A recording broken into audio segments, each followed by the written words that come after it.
বিসিবিতে নাজমুল হাসান পাপন যুগের অবসান। প্রথমবারের মতো আন্তর্জাতিক ম্যাচ খেলা কোনো ক্রিকেটার হলেন বোর্ড সভাপতি। সমালোচনার তীরে বিদ্ধ হওয়া হেড কোচ চন্ডিকা হাথুরু সিংহে বরখাস্ত। আর মিরপুরে শেষ টেস্ট খেলতে চেয়েও দেশেই ফিরতে পারলেন না সাকিব আল হাসান। বিদায়ী বছর জুড়ে দেশের ক্রিকেটাঙ্গনে ঘটে যাওয়া আদ্যপান্ত জানাচ্ছেন Shahan Papon. Bangladesh have done the Bangla wash.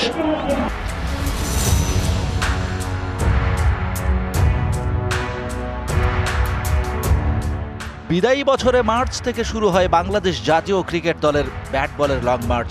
10 test, 9 one day আর 24 টি-20 মিলিয়ে 43টা আন্তর্জাতিক ম্যাচ খেলে বছর শেষ করে টাইগাররা, যার মধ্যে টেস্টে 3, ওয়ানডেতে 3 আর টি-20তে 12টা জয়। টাইগারদের নিয়ে বছরের আলোচিত বিষয়গুলোর মধ্যে অন্যতম ছিল গেল জুনে যুক্তরাষ্ট্র ও ওয়েস্ট ইন্ডিজে যৌথ আয়োজনে টি-20 বিশ্বকাপ। এই আসরে গ্রুপ পর্বে 4 ম্যাচের 3টাতেই জয়ী হয় বাংলাদেশ।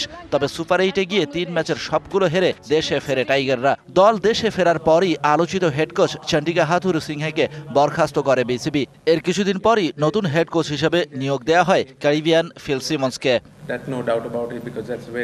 5 আগস্ট রাজনৈতিক পট পরিবর্তনের সাথে সাথে দেশের ক্রিকেটের সর্বোচ্চ সংস্থায়ও আসে পরিবর্তন। শেখ হাসিনা সরকারের পতনের পর গা ঢাকা দেন ক্রীড়ামন্ত্রী ও 1 যুগেরও বেশি সময় ধরে ক্রিকেট বোর্ডের প্রেসিডেন্টের চেয়ার দখলে রাখা নাজমুল হাসান পাপন। গা ঢাকা দেন তার অনুগত বোর্ড সদস্যরাও। মাঠের অলরাউন্ডার আমি, আর ঘরের all rounder Tilex. Tilex toilet cleaner, clean মানেই টাইলক্স। আপনাদের প্রত্যেকটা জিনিস আমি লজিক্যালি এক্সপ্লেইন করি যে এই কারণে এটা হয়েছে।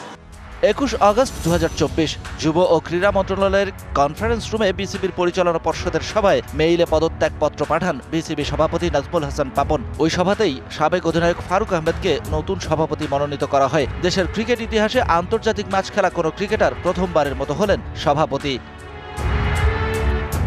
পরিবর্তিত বাংলাদেশের প্রথম সফর পাকিস্তানে। 2 ম্যাচের টেস্ট সিরিজ খেলতে 12 আগস্ট ঢাকা ছাড়ে নাজমুল হোসেন শান্তরা। 2 টেস্টে দাপুটে পারফর্ম করে স্বাগতিকদের হোয়াইট ওয়াশ করে সিরিজ জিতে নেয় টাইগাররা। সাদা পোশাকের ক্রিকেটে পাকিস্তানের মাটিতে অন্যরকম এক বাংলাদেশ দেখে ক্রিকেট বিশ্ব। পাকিস্তানে টেস্ট সিরিজ খেলার পর দেশে না ফিরেই ইংল্যান্ড কাউন্টি খেলতে যান সাকিব আল হাসান।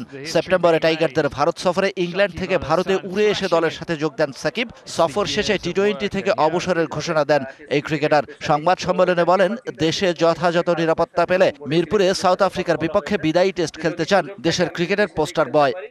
মিরপুর টেস্ট হবে আমার জন্য লাস্ট। অক্টোবরে হোম অফ ক্রিকেটে সাউথ আফ্রিকার বিপক্ষে টেস্ট খেলে বাংলাদেশ। নিরাপত্তা ইস্যুতে সাকিবের দেশে ফেরা হয়ে উঠল না, খেলা হলো না প্রত্যাশিত বিদায়ের শেষ টেস্ট। এদিকে সাকিবকে দেশে ফেরানোর জন্য সপ্তাহব্যাপী স্টেডিয়ামের বাইরে বিক্ষোভ প্রদর্শন করতে থাকে ভক্তরা।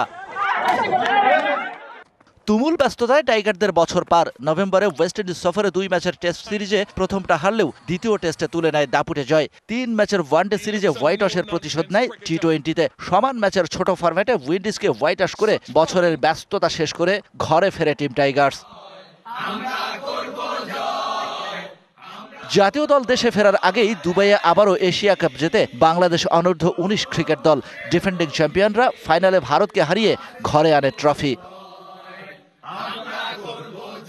Shahan Papon, DBC news desk.